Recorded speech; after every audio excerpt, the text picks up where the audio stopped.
What is going on? This is AlTone and welcome back to the channel and to this video part 2 of maintaining, charging, and storing your LiPo batteries. So today I'm actually going to give you a little bit more of a demonstration and give you a little bit better close-up look at some of my chargers, and the one that I use on my bench mostly. We're going to actually start a charge, and then I may even show you what it looks like to do a storage charge on the same device, or at least some of the menus in this particular charger.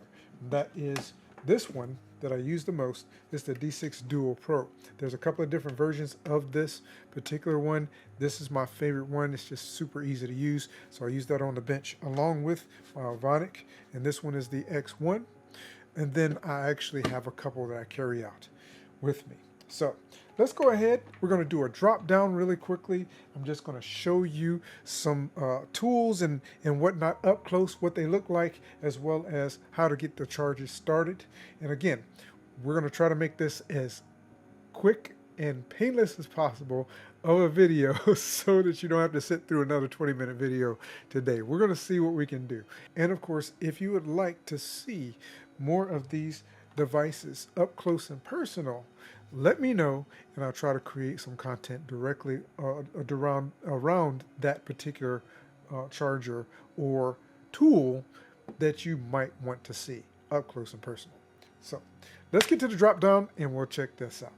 So the very first thing that I want to share with you or show you is we got a couple of our tools here. We have our battery capacity checker. We actually have our battery alarm or LiPo alarms.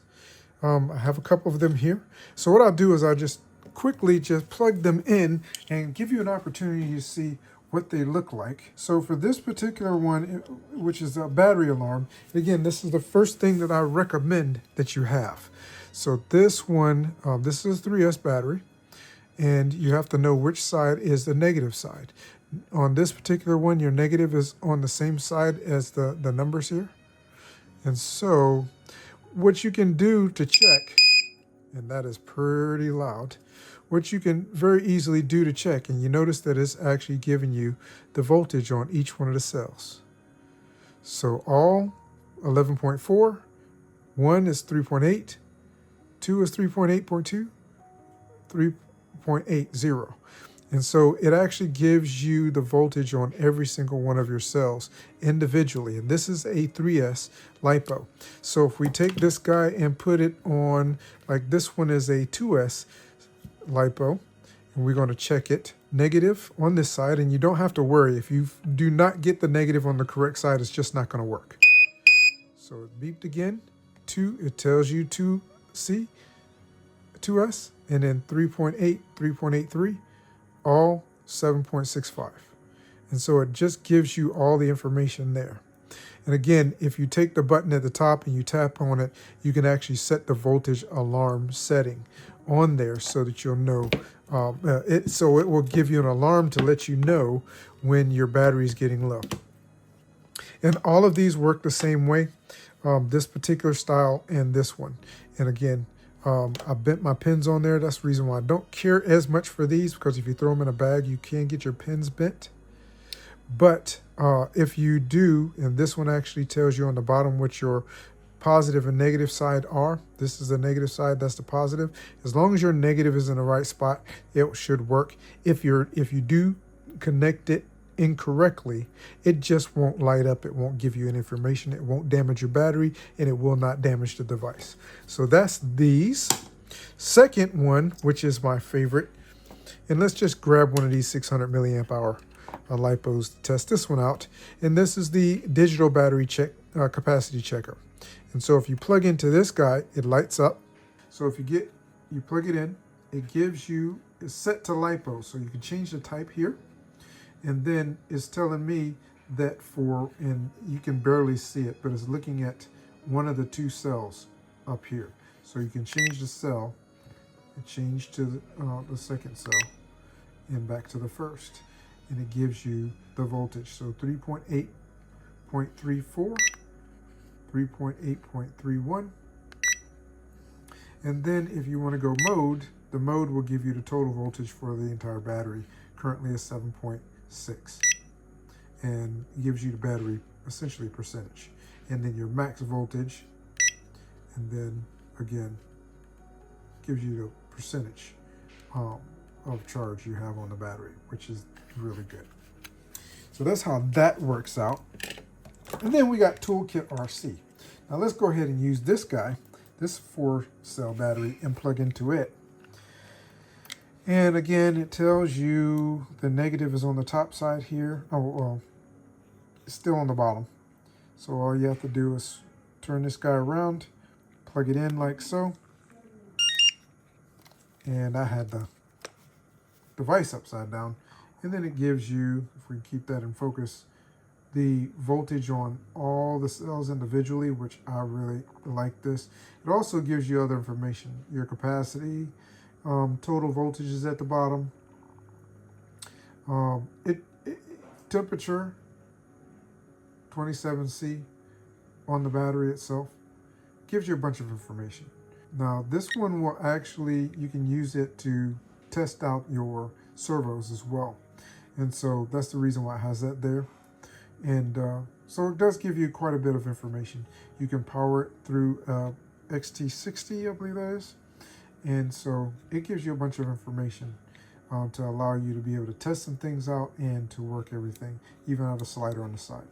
So again, if you want some more information on this, just make sure you drop it down in the comment section and let me know that that's what you're looking for. So one of the other things I just wanted to quickly, because I have one of my controllers sitting here, Power Owl batteries. I actually use Power Owl batteries. They send these out to me for me to try out all the time. These happens to be the rechargeables with the rechargeable docking station charger, and this guy works out really good. I use this to keep from having to, I like having rechargeables. I use this to keep from having to replace batteries, and they don't, I have yet, and I've been using their batteries for about a year now. I have yet to have a single one of these batteries leak on me and destroy some of my electronics. So just a little shameless plug there. throw that piece in for you. So what I have here also is a couple of my chargers. So we talked about these great tools for you to use, and I believe you should, if anything. I mean, this is a nice to have. You should have one of these, or at least one of these battery checkers. You should have one of these if you have a ton of LiPos. One of the things too, and I mentioned this before, these guys, if you have these little 2S, little 1S, this one happens to be a 600 milliamp hour LiPo battery. If you try to plug them in, make sure we get the negative on the correct side. If they don't have enough of a charge, they won't work. It tells you it's a 1-cell, 3.8 volts. So it will work with a 1-cell battery, but not in a vehicle. But it will work enough to at least be able to give you the charge on the battery. Sometimes these batteries get, the charge gets down enough that it's not enough power to power up the battery alarm. So you won't get anything if the battery's too low. But if it's fully charged, you want to check to make sure it's a fully charged battery. You can very easily check that. So I have a couple of chargers here. Let's move these batteries out of the way, and then we'll pull a battery or two in as we start to check them out. So I have a couple of chargers here, and I'm actually going to show you testing on 2 of them. But these are all my chargers. And I think these are fantastic chargers to use in order to charge up your LiPos. You can charge, this one allow you to charge up 1S LiPos. All the other ones will allow you to charge possibly 1 cells up to 6 to 8 cells. Now, I don't think I have one that actually goes up to 8. So this charges 2 to 6. This one charges 2 to 6. This one charges 2 to 6. I'm pretty sure you can get this to charge an 8-cell, but I haven't tried it, and this one only charges 1-cell batteries. So those are, and I actually still have, these are not all of them. I still have a couple of LiPo chargers that I don't have here. LiPo battery chargers that I don't have here. I actually carry them around with me. Like this one actually charges a 1 to 3 cell. Excuse me, 2 to 4 cell. It will charge a 2 to 4. And I have a couple other small ones this size that I carry in my bag with me. I've got another Avonic, and I may have another Gens Ace that I carry out with me to keep my batteries charged while I'm working. Not only that, but power banks. The Blue Eddy EB3A is one that I carry out to the field with me almost every time I go. I use it to charge my my Mini 3 Pro batteries, which is my current commercial drone, and then I also use it to plug into these and keep my batteries charged. So just wanted to show you that really quickly. Let's start with the 1 cells because that's pretty simple. And we're going to plug this guy in really quickly.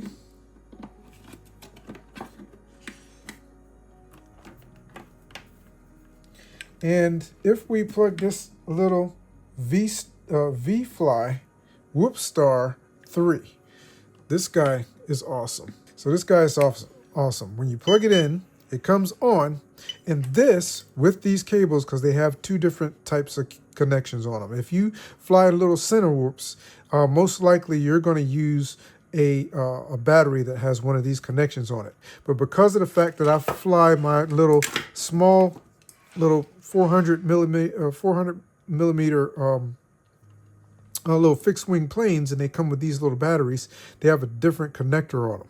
So I actually create my own connectors. That's what these are. To plug in from here to this so that I can plug them in. It does actually allow you, see if we can keep that in focus here. It actually allows you to change. Right now I have it set up for storage.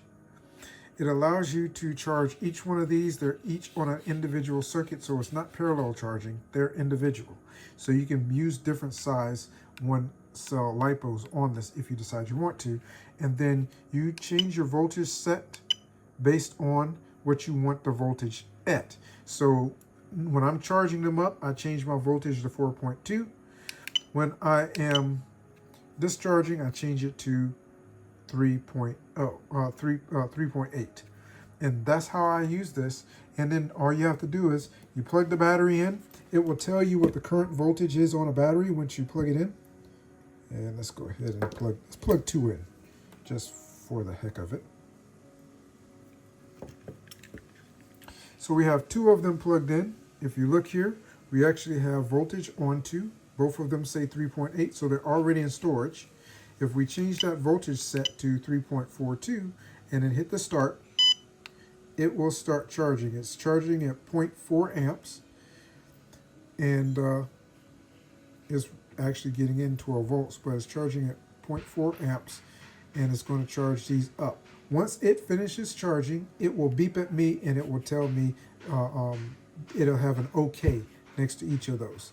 And they tell you per how much amperage is actually using to charge each one. So we're going to stop that. So just hold it down to stop it. And we can always go back and charge these later.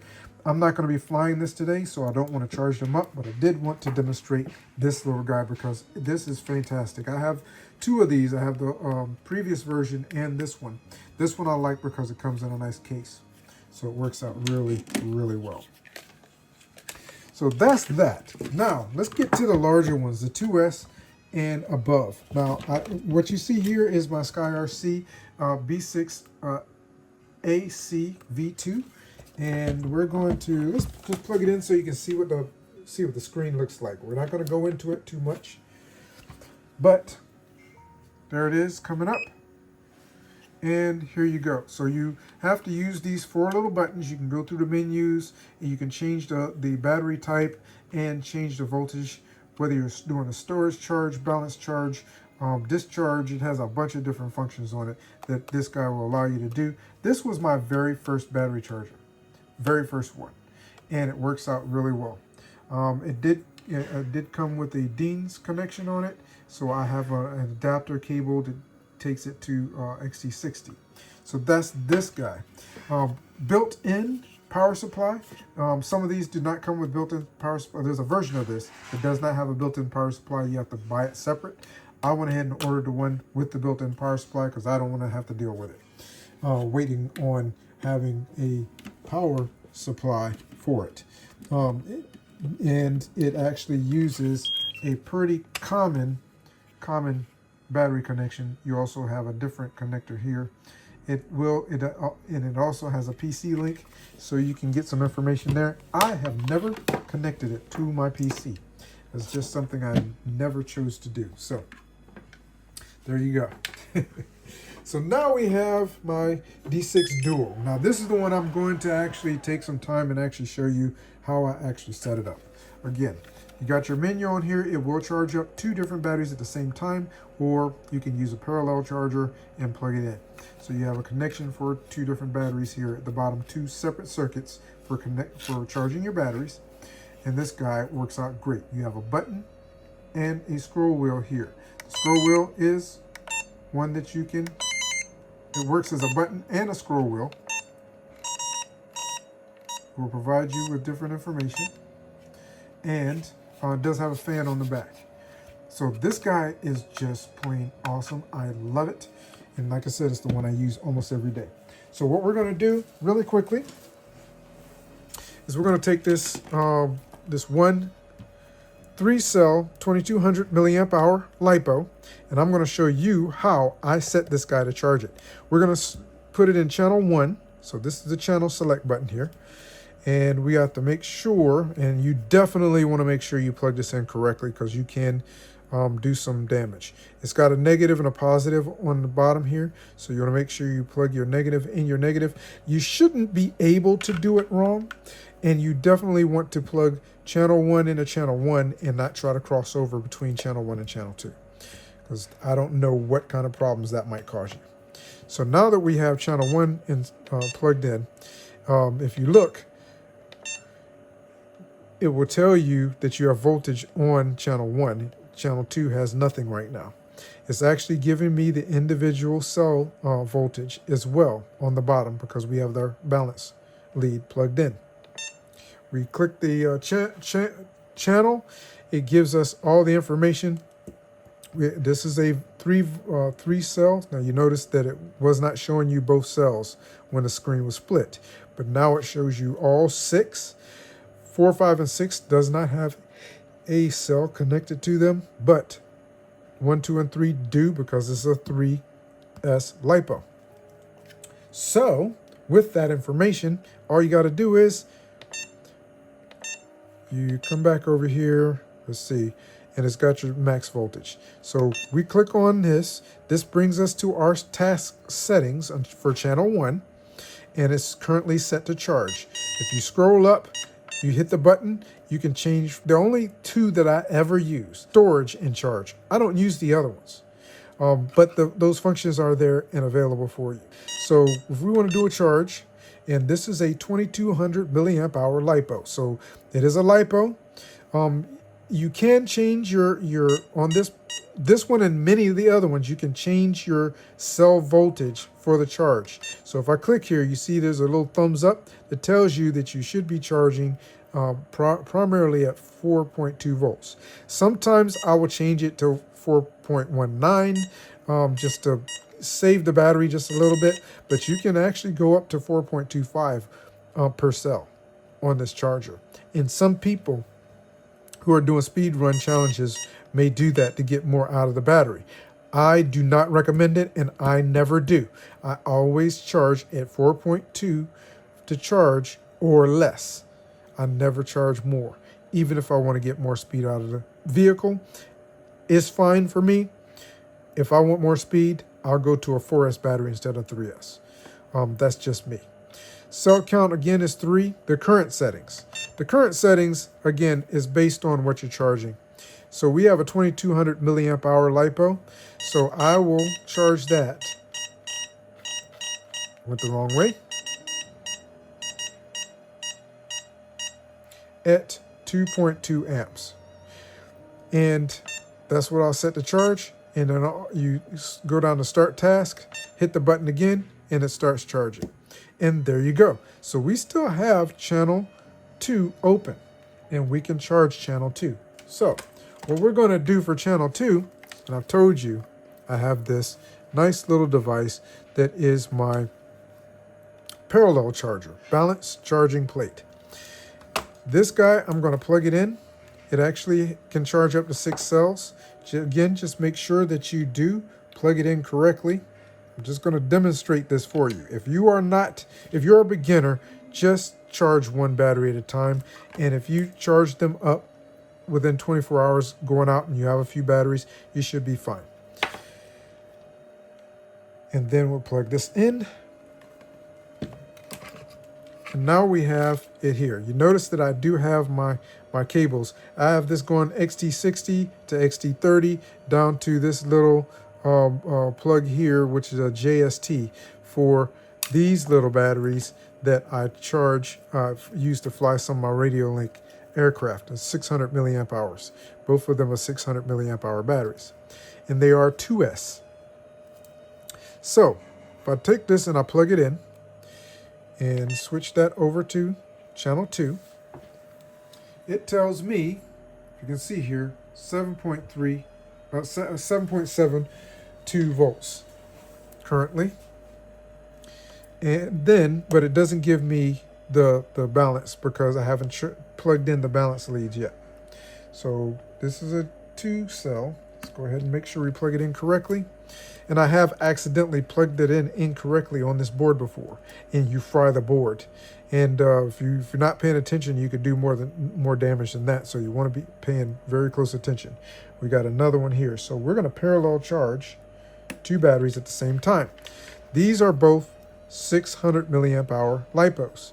This one doesn't have a label on it, but it does say 600 milliamp hours. You'll want to know what your capacity is when you get ready to charge. Charge, it automatically recognizes that it is a 2S LiPo. It's on charge, and if we want to change our current settings, our current is currently set to 2.2. 600 plus 600 is 1200 milliamp hours. So we want to change our current setting. And so if we're only charging 1, we would actually take it down to 0.6 amps.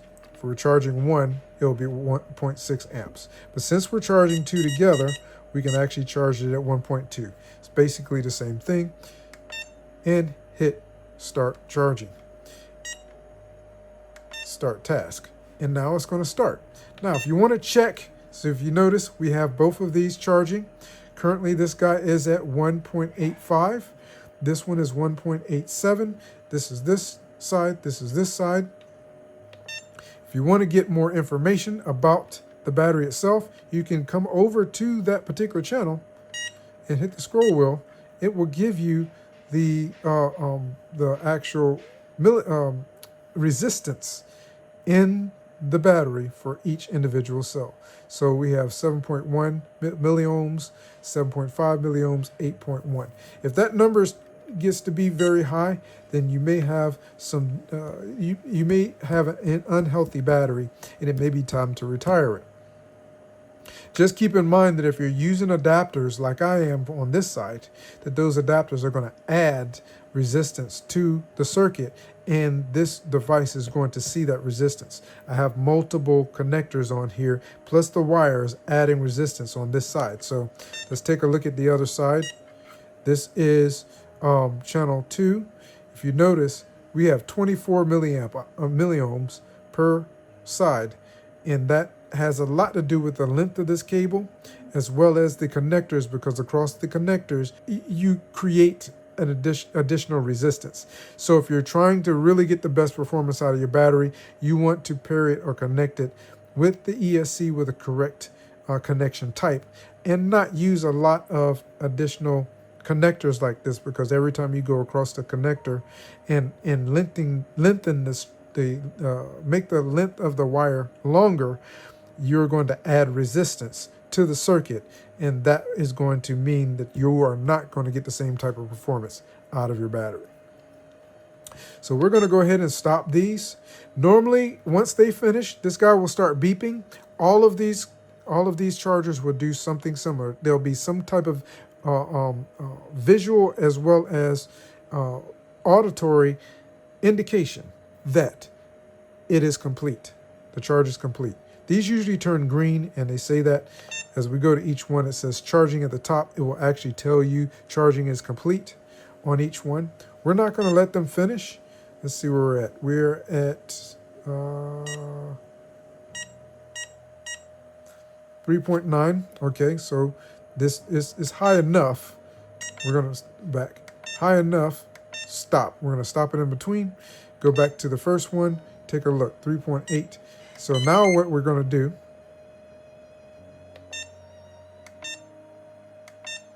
is we're going to put each one of these in storage. So we're just going to go back in here. Start with channel 1.